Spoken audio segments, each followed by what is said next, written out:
అందరికీ నమస్కారం. ఇప్పుడే అందిన వార్త. సుప్రీంకోర్టు సంచలన తీర్పు ఇప్పుడే విడుదల.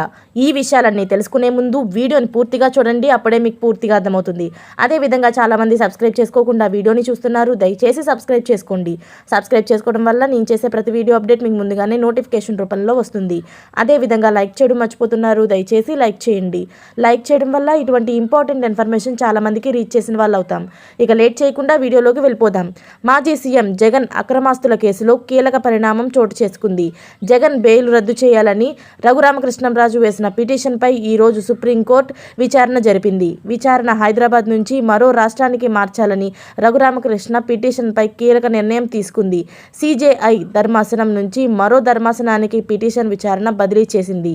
జగన్ బెయిల్ రద్దు చేయాలని, విచారణను హైదరాబాద్ నుంచి మార్చాలని టీడీపీ ఎమ్మెల్యే రఘురామకృష్ణరాజు గతంలో వేర్వేరుగా పిటిషన్లు దాఖలు చేసిన సంగతి తెలిసిందే.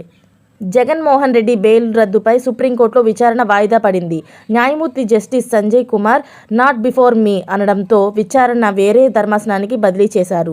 డిసెంబర్ 2వ తేదీన జస్టిస్ అభయ్ ఎస్ ఓకా ధర్మాసనం ముందు విచారణకు సిజేఐ సంజీవ్ ఖాన్ ఆదేశించారు.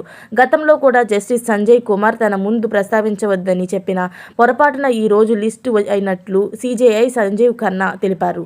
ఇలాంటి లేటెస్ట్ అప్డేట్స్ అన్ని మీరు ముందుగానే పొందాలి అనుకుంటే ఛానల్ని సబ్స్క్రైబ్ చేసుకోండి. అలాగే పక్కనే ఉన్న గంట సింబల్ని క్లిక్ చేయడం మర్చిపోకండి. Thanks for watching friends.